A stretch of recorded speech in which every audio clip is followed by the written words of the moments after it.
அப்ப எட்டா புறவியடி ஈராறு காலடியோ, விட்டாலும் பாரமடி வீதியிலே தான் மறுத்து கட்ட கயிறெடுத்து கால்நாளும் சேர்த்திருக்கி அட்டாள தேசமெல்லாம் என் கண்ணம்மா ஆண்டிருந்தால் ஆகாதோ. சரியா?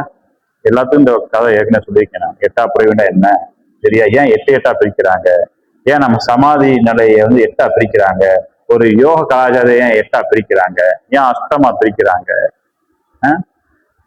சரியா? நம்முடைய ஜீவ கலை காற்று 8 அங்குலமா போகுது. 8 அங்குலம் தான். எதையும் மெஷர்மெண்ட் இருக்கா? அளக்கிறதுக்கு எது மெஷர்மெண்ட் இருக்கா? 8, அதாவது உள்ளிழுக்கும் காற்று 8, வெளியிடும் காற்று 16, முழுவதும் பரக்கூடிய ரேசகம் பூரகம் 32. எல்லாம் தத்துவம் தான். காற்றை அளக்கிறதுக்கு எந்த டேப்பும் கிடையாது. காற்றை அளப்பதற்கு அவரவருடைய எண்ணங்களே. கோபமானா காற்று எப்படி போகும்? கோபமான காற்று எப்படி போகும்? அதிகமா செலவாகும், பிரஷர். அப்ப கோபம் நமக்கு எந்த ஆசிட் உண்டு பண்ணுது? எப்படி? நம்மளுடைய ஏற்கனவே சொல்லி நம்ம தியான வகுப்புல லகுவான தியானம், நமக்கு குடும்ப தியானம், சுக தியானம், சகஜ தியானம். எந்த கொள்கையும் உள்ள, கோட்பாடும் உள்ள, சிந்தனை, லாஜிக், அவரவருக்கு அவருடைய குடும்ப பின்னணி. இப்ப நம்ம சஃபி இருக்காரு, சஃபி வந்து ஒரு முஸ்லீம், அவர் ஜோசப் ஒரு கிறிஸ்டியன். அப்ப எல்லாரும் நம்ம வந்து இந்த வித்தை இந்த தியானம் பண்ணும்போது இது வந்து ஜஸ்ட் ஹியூமன், அதாவது ஒரு மனிதனுக்கு தேவையான ஒரு வாழ்வியல் முறை. தியானம் என்பது வாழ்வியல் முறை. இந்த யோக கலாச்சாரத்துல எதையுமே நான் இப்படித்தான் உட்காரணும், நான் இப்படித்தான் இருக்கணும், நான் இப்படித்தான் அப்படின்றதெல்லாம் ஒண்ணும் இல்லை. அவருடைய சிந்தனைக்கு எட்டியவாறு ஞானிகள் சொன்ன நெறிமுறைகளை கடைபிடிச்சாலே போதும். சரியா? நம்ம மனசை எது குழப்பிக்கிற வேண்டாம். நான் இன்னைக்கு காலையில நான் தியானம் பண்ணலையே, நான் மாலையில தியானம் பண்ணலையே அப்படின்றது குழப்பிக்கிற வேண்டாம். தியானம் பண்ணும்போது லகுவா நம்மளுடைய ஜீவ அணுக்கள், நம்ம ஜீவன் தானே, இந்த ஜீவனைத்தானே நெறிமுறைப்படுத்துறோம். சரியா? ரிலாக்ஸா பண்ணுங்க. ஒரு பொருள் சாப்பிடணும் ஆசையா இருக்கா, சாப்பிடுங்க. சாப்பிட்டுட்டு அமைதியா திருப்பி அந்த மனநிலைக்கு வாங்க.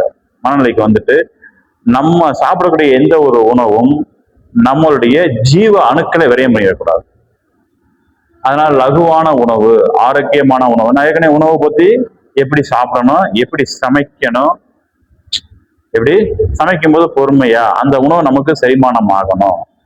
குடிக்கிற ஆகாரத்துல இருந்து ஏற்க சொல்லியிருப்பேன் நான். ஒரு நம்ம சித்தாசிரமத்துல கருங்காலி தண்ணி, இல்ல அது கிடைக்கலையா ஒரு ஜீரக தண்ணி, அதையாவது போட்டு குடிக்கணும். அந்த கால தட்பவெப்ப நிலைக்கு ஏற்ற மாதிரி நம்மளுடைய உணவு முறைகளை மாத்திக்கிறோம். ரொம்ப குளிர்காலமா இருக்கு, லேசா ஓமம் மிளகு போட்டுக்கணும், அப்பயும் ஜீரகம் போடக்கூடாது, ஜலதோஷம் பிடிச்சிடும்.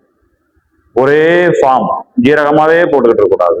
அண்ட் கிரியேட்டின் லெவல் கொஞ்சம் ஒரு இதா இருக்கும். நம்மளுடைய யூரிக் ஆசிட் இருக்குல்ல, அதனுடைய லெவல் மாறும். அதெல்லாம் கொஞ்சம் மாத்தி 5.5 பெட்டி மருத்துவம், முக்கியமான மருத்துவம்.